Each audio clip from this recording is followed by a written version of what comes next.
Boy, am I glad to be off of Novaria. I don't know which was worse, the cold or the corporations. One will freeze your balls off, the other will sell them out from under you. With all due respect, Commander. How's the Normandy performing? Is she everything they said she'd be? She's the best ship in the fleet, if you've got a pilot who knows how to handle her. Balance isn't what you'd expect. Takes a while to get used to that oversized drive core we got stuffed in the back, and her power can sneak up on you if you're not careful. The Normandy's probably too much ship for your average Alliance pilot, Commander. Lucky for you, I'm anything but average. I like to know my crew. Mind if I ask you a few questions? I can see where this is going. You did a background check on me, didn't you? Well, I'll tell you the same thing I told the captain. You want me as your pilot. I'm not good. I'm not even great. I am the best damn helmsman in the Alliance fleet. Top of my class in flight school, I earned that. All those commendations in my file, I earned every single one. Those weren't given to me as charity for my disease. I'm sorry, Joker. I didn't even know you were sick. You mean you didn't know? Oh, crap. Okay, I've got Vrolix, even with crutches and my leg. Put the Normandy in my hands and I'll make her dance for you. Just don't ask me to get up and dance unless, you know, you like the sound of snapping shin bones. I have to go. All right, see ya.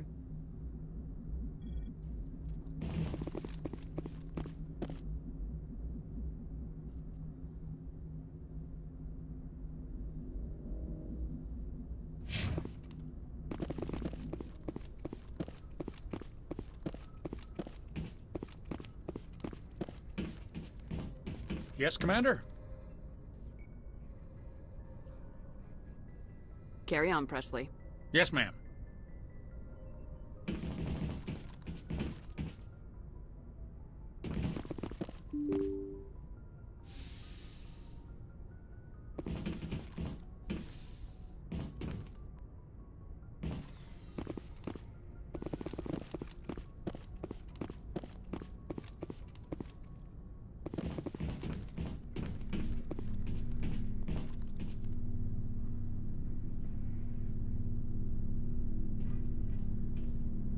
Do you have some time to talk now, Commander? Of course. Have a seat. We've played it pretty close to the book so far, but we're a long way from backup. We've got some tough calls to make. I'm just saying, try to leave yourself a way out. I've seen what cutting corners can do, and I'd hate to have that happen to you, Shepard. Commander. That's not the appropriate way to address your commanding officer, Lieutenant. Sorry, ma'am. Maybe I got a bad signal. I mean, if you're a... Maybe there's someone else you'd rather confide in. Ma'am. All right, Alenko. Off the record, permission to speak candidly, cross my heart and hope to die. What are you talking about? Dr. Tassoni, ma'am. There's a lower deck rumor that she's, interested in you. As more than a source of Prothean data. She's a very interesting lady. To my, tastes, but, I never claimed to be big on alien culture. You seem awfully worried about my personal affairs. It's just that we don't have much downtime these days. I like being around you, but I don't want to take up your personal time.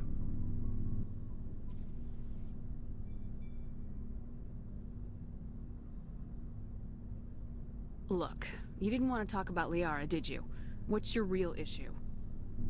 You're right. Sorry. It wasn't, Liara's not my main concern. I'm not questioning any decision you've made, Shepard. Let me be clear about that. It's just my experience that once someone lets something slide, it tends to pick up speed. You get my meaning? You're talking about a particular example, aren't you? You know the records about the biotic training out on Jump Zero? They're all classified. Because the Alliance made mistakes. After first contact, Codex was set up to track Element Zero exposures and develop implants for humans. Once we had an embassy on the Citadel, Codex could bring in experts instead of taking it slow. The only experts would have to be aliens. Dead on. Turians, actually. That's why Codex kept it a secret. They were afraid of what people back home would think, asking the Turians for help when we just fought a war with them. The Asari would have been more acceptable than the Turians. Yes, but the company didn't go through the Citadel. It would have made Earth look weak, so they discreetly hired some Turian mercenaries.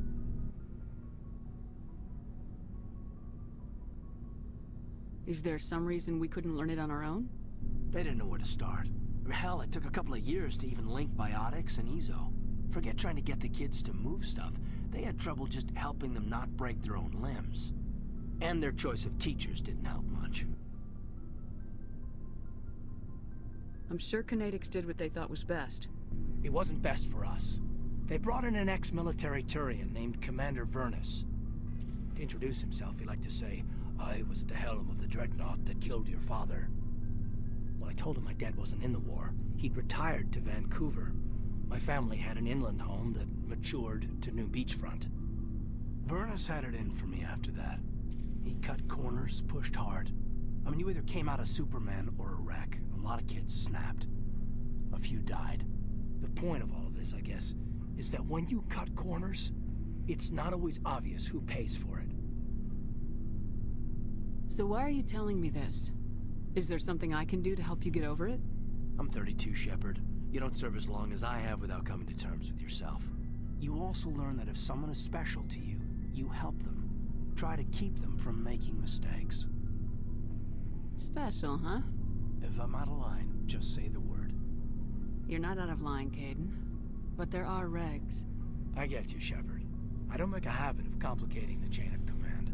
Just think about what I said. Just trying to get a sense of where the crew's at. Thoughts? I've wasted enough of your time for now, Commander.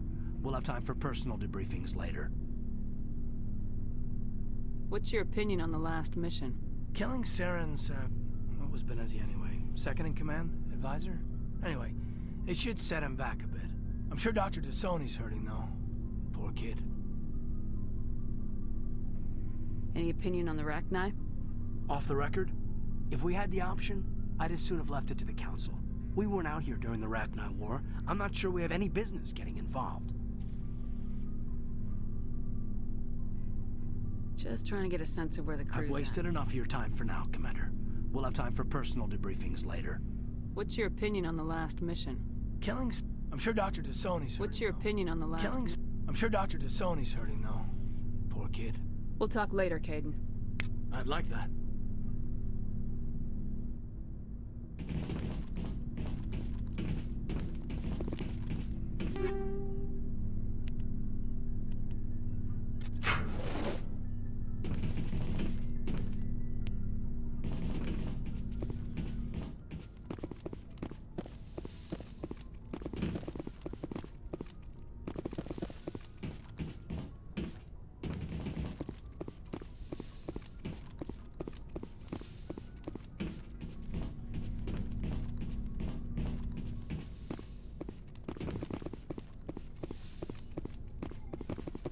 Yes, Commander?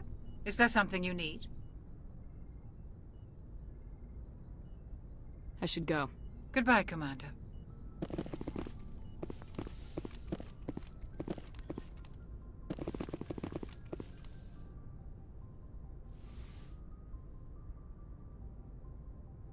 If you are here to talk about Benezia's death, you need not bother. She brought it upon herself. Don't pretend it doesn't bother you. She was your mother. She was. But she was not. I prefer to remember Benezia as she used to be, before she was corrupted by Sovereign's power. The best of your mother lives on in you. Her determination, her intelligence, her strength. That is kind of you to say.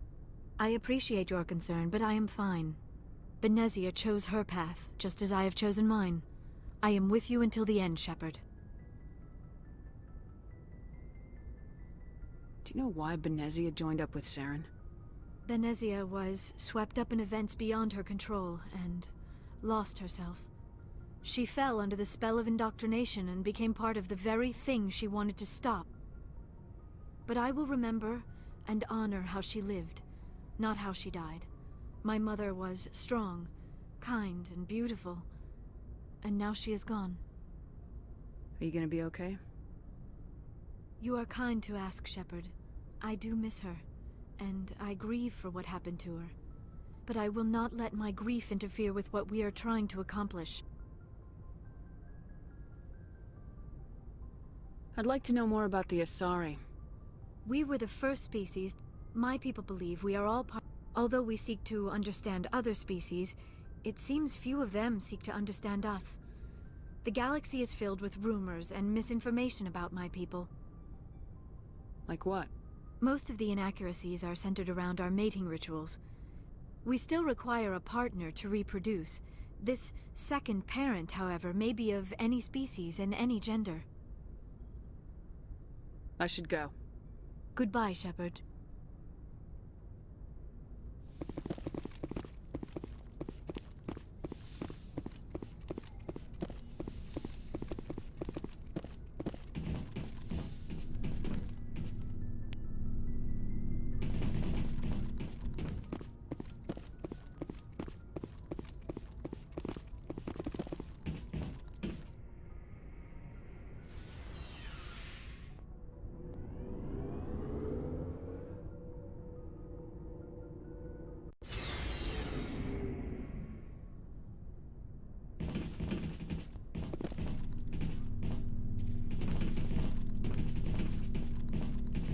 What do you want, Shepard?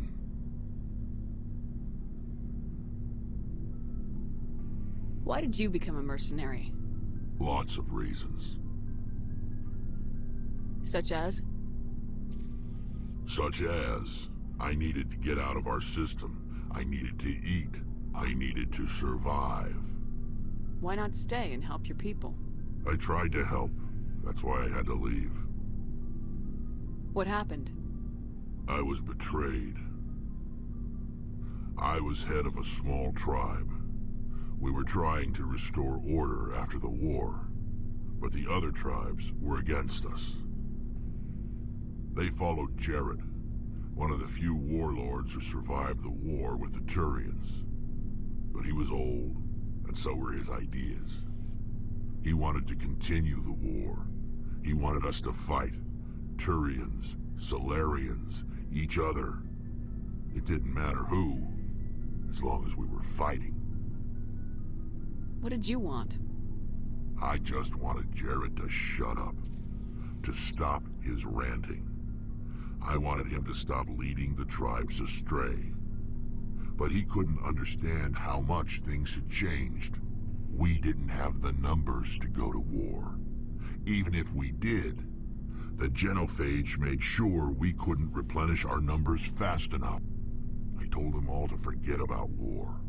We needed to focus on breeding, at least for one generation. And for a while, we were getting through. Some of the tribes started coming around. I take it the warlord didn't appreciate that. No, he didn't. He arranged a crush with the tribes. A meeting on neutral ground. He wanted to talk. We met at the Hollows, near the graves of our ancestors. The skulls of our dead laid bare to remind us where we come from, and where we all go. It's as sacred as any Krogan place can be. Violence is forbidden. Sounds like a trap to me. You must have suspected as much. I did. But when your father invites you to a crush, well, there are some laws that even we hold sacred. Jared was your father? He was. Until that day. We talked, but we didn't get anywhere. When it was clear that I wouldn't join him, he gave the signal. His men leapt from the graves of our ancestors like Krogan undead. The few that were loyal to me died quickly. I escaped with my life, but not before I sank my dagger deep into my father's chest. That is why I left, and that's why I'll never go back. So long, Rex. Shepard.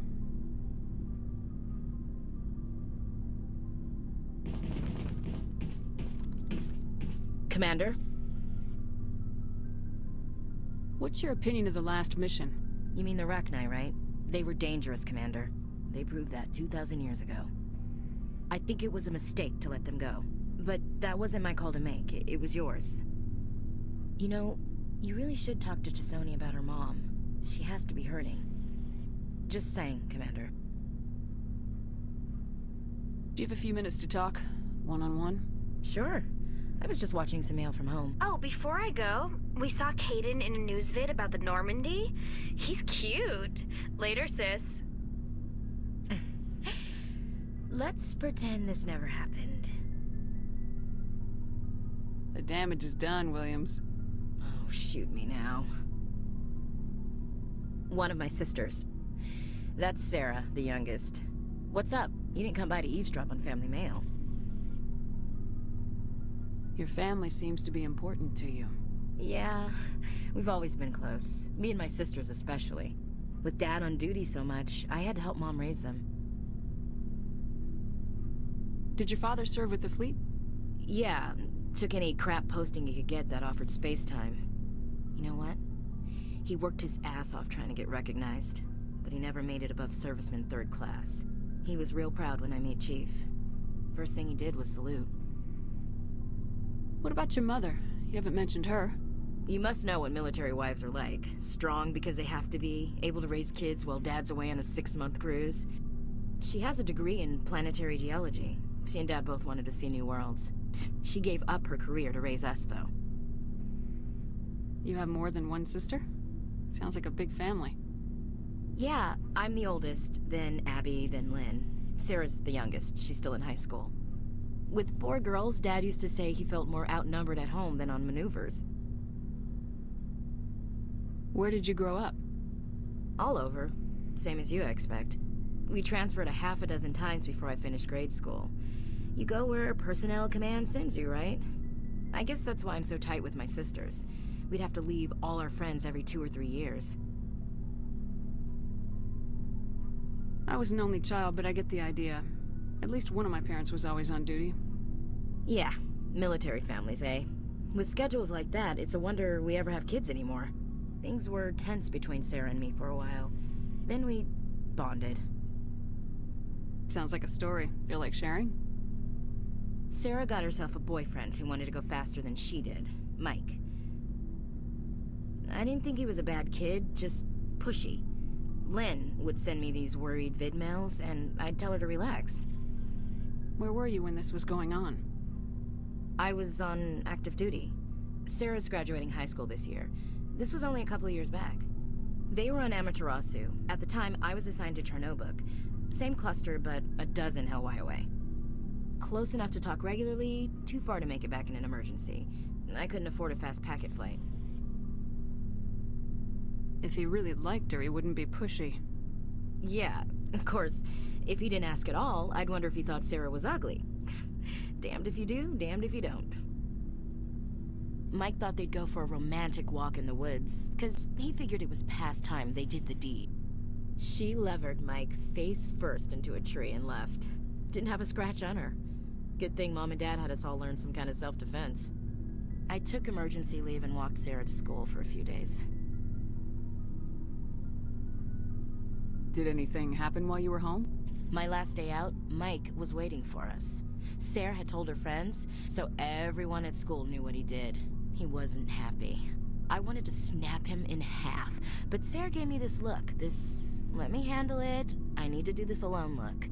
She kept her cool, God bless her, as he screamed in her face. She just let him vent. Then he tried to punch her. I swear, she just flowed around him. Next thing I knew, he's face down on the sidewalk, and there's blood everywhere. That's unbelievable. Sarah must be as good as you. Better. I'm more or less a straight-up puncher. When he swung, she wasn't there anymore, and he fell. She helped him stop the bleeding and had me call an ambulance. She told the paramedics he fell. Before they took him to the hospital, Mike touched Sarah's arm. I thought he was gonna end up on the ground again. But he hung his head, whispered, "I'm sorry," and started crying. And she hugged him. The Williams women are a decisive bunch, Commander. We do things when we're ready. Not before, not after. Where was your father during this? Wasn't your family stationed near him? Dad always wanted to serve in space, but he wanted us to have real ground under our feet. He'd say, space is beautiful, but you can't raise a family there. I cannot rest from travel. I will drink life to the lees. All times I have enjoyed greatly, have suffered greatly, both with those that loved me and alone.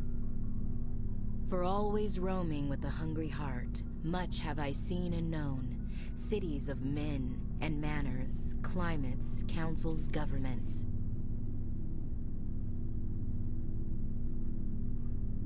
I didn't know you liked classical literature.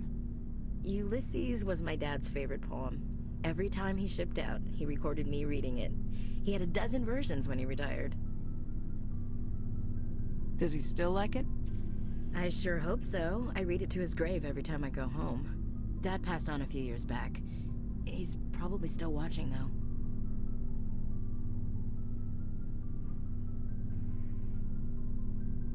You mean from wherever we go after death? Dead on, Skipper. He's with God now. That's not a problem with you, is it? That I believe in God? You know that old saw, there's never an atheist in a foxhole? Well, I've been in a lot of foxholes. Yeah, I guess you have. I've met a few people who were really weirded out by my faith. Because I work in space, I can't believe in a higher power? Jeez. Hello, have you people looked out the window? How can you look at this galaxy and not believe in something? I should get back to my duties. Didn't mean to take up so much of your time. Dismissed, Chief. Ma'am.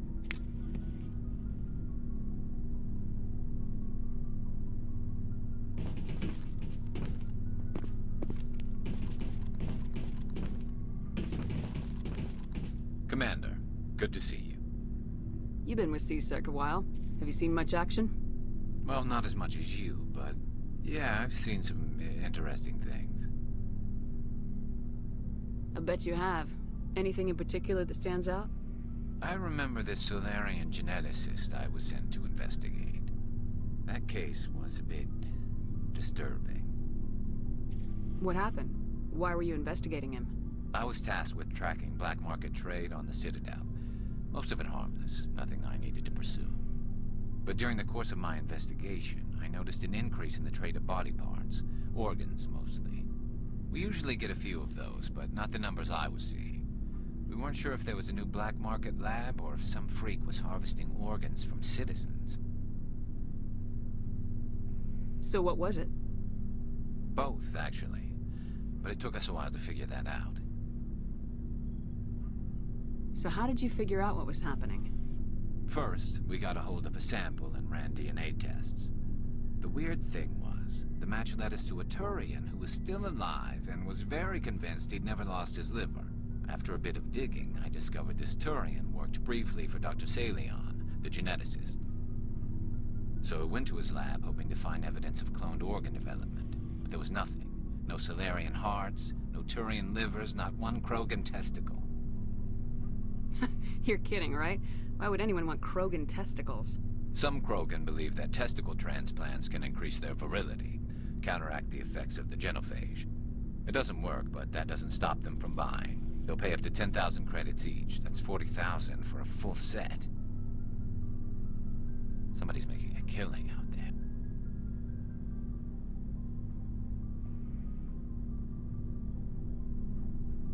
What'd you do about the geneticist? I brought in some of his employees for interrogation, to see if I could get them to talk.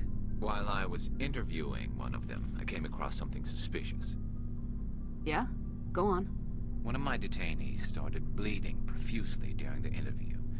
We offered to patch him up and he got frantic, freaked out.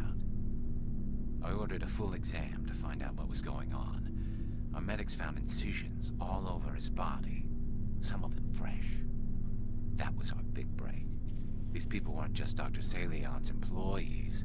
They were test tubes. Walking, living test tubes. He was growing parts inside these people? Exactly.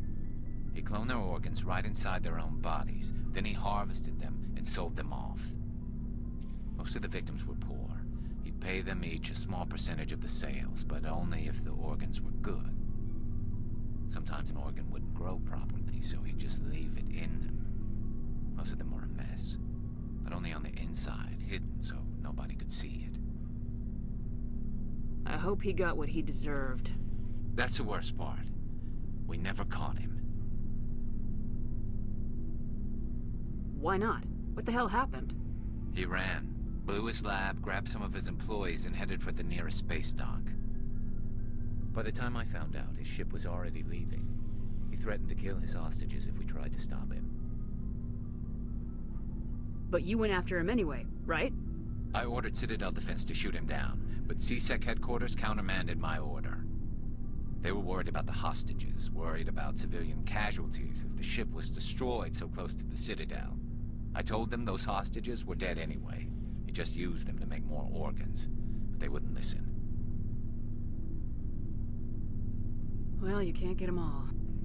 No, but letting him get away like that.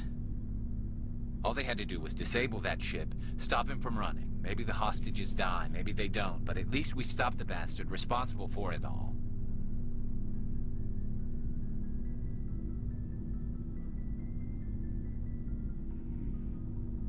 I suppose I can see both sides.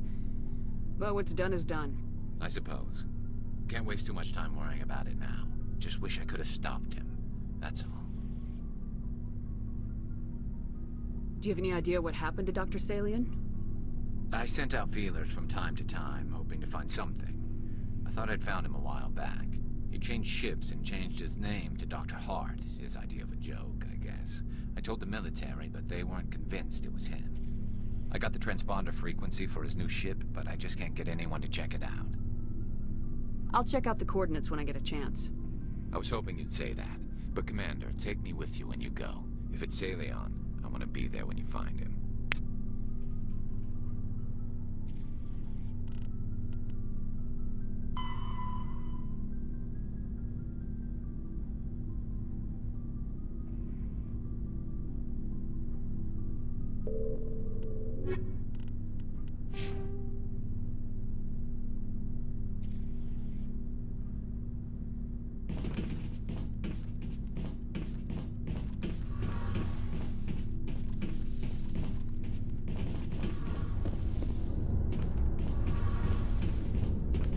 Shepard, I'm glad you're here.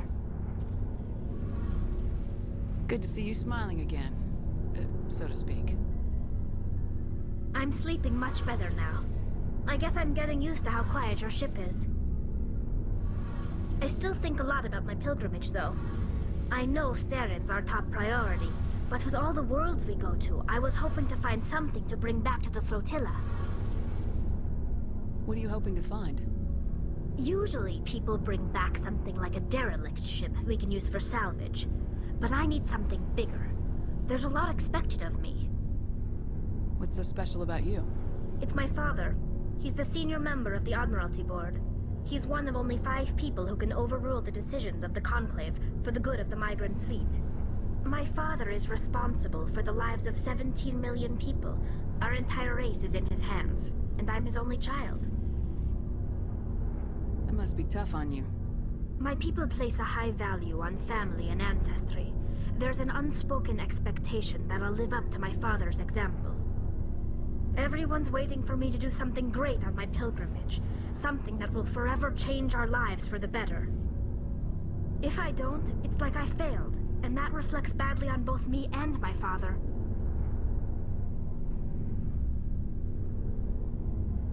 The work you're doing here is more important than anything any Quarian's ever done before.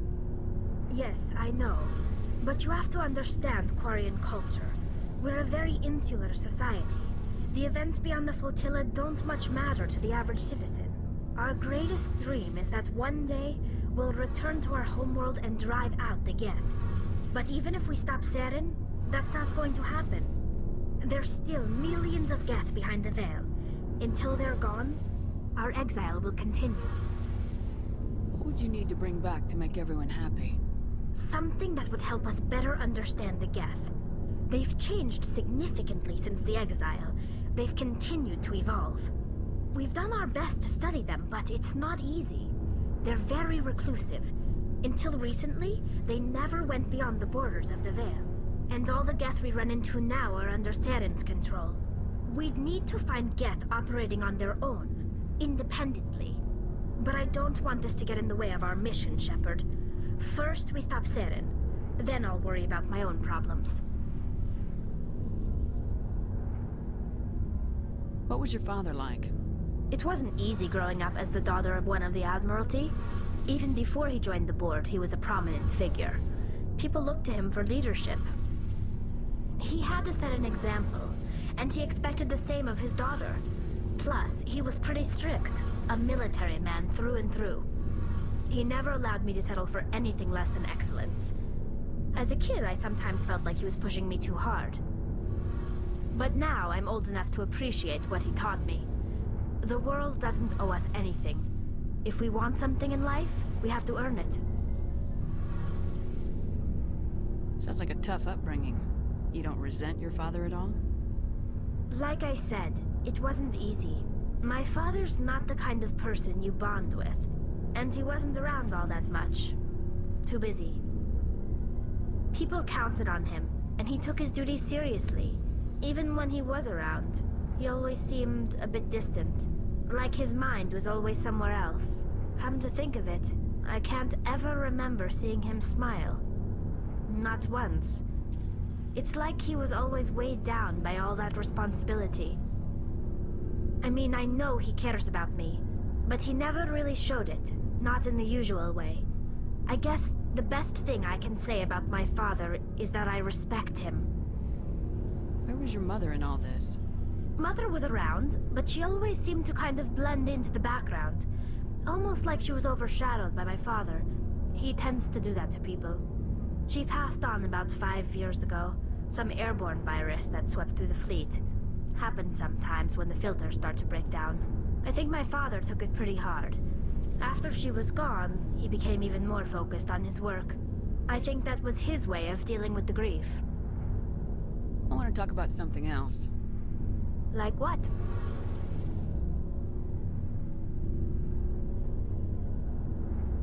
I want to know more about the Geth. I doubt I can tell you anything you don't already know. It's been almost 3 centuries since they drove my people into exile.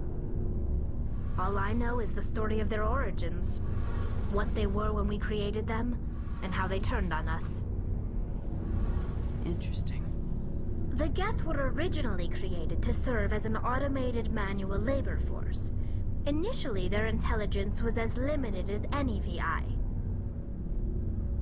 Over time, we made small modifications to their programming to allow them to perform more varied and complex tasks, bringing them closer and closer to true AI status. How come the Council didn't step in and stop you? This wasn't true AI research. We may have been skirting the bounds of the law, but we never did anything that was actually illegal. The changes were so insignificant, so gradual, that we were able to control them. Or so we thought. But one thing we underestimated was the power of the neural network. 1 million Geth thinking simultaneously created an inherently unstable matrix. So the Geth share brainpower? Many of the Geth's logic systems were designed to work in concert with other nearby Geth. Basically, the more of them you have in a group, the smarter they are. So there's some sort of group consciousness? No, nothing like that. They cannot share sensory data or information. Their programming cannot handle that much simultaneous input. Each Geth maintains an individual awareness and identity. The neural network only operates on a process-based level. It's basically the synthetic equivalent of a subconscious. But when they're in close proximity, they can coordinate low-level functional processes, freeing up more capacity for original or independent thought. What made them rebel? As we built more and more Geth, their effective intelligence became more sophisticated, more abstract. One day, a Geth began to ask its Quarian overseer questions about the nature of its existence. Am I alive? Why am I here? What is my purpose? As you can imagine, this caused a near panic among my people. What did you do? It was inevitable the newly sentient Geth would rebel against their situation. We knew they would rise up against us, so we acted first. A general order went out across all Quarian-controlled systems to permanently deactivate all Geth. The Geth responded to this order violently. Hey, you can't blame them for fighting for their survival. We had no other choice. The Geth were already on the verge of revolution. By acting quickly, we had a chance to end the war before it began. The hope was that most of the Geth would still be little more than machines, incapable of organized resistance. But they had progressed much further than anyone anticipated. The war was long and bloody. Millions upon millions of Quarians died at their hands. In the end, we were forced to flee our own homeworld. We feared the Geth would pursue us, but they never came beyond the Veil. Now we drift through space, exile, searching for a way to reclaim what was once ours. It's hard to feel sorry for you. Your ancestors tried to wipe out another species. We made a mistake when we created the Geth in the first place, but we did not make a mistake when we went to war against them. If we had not acted, they would have wiped us out. They're a synthetic life form. They have no use for organics. None. Why do you think they cut themselves off from the rest of the galaxy?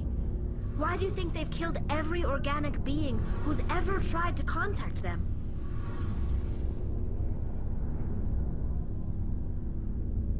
They didn't kill Saren. What does that tell you? The Geth are not innocent victims in all this. They're the enemy. They want to destroy us. Not just the Quarians. All organic life. That's why they've joined up with Saren. And that's why we have to stop him. I should go. See you later.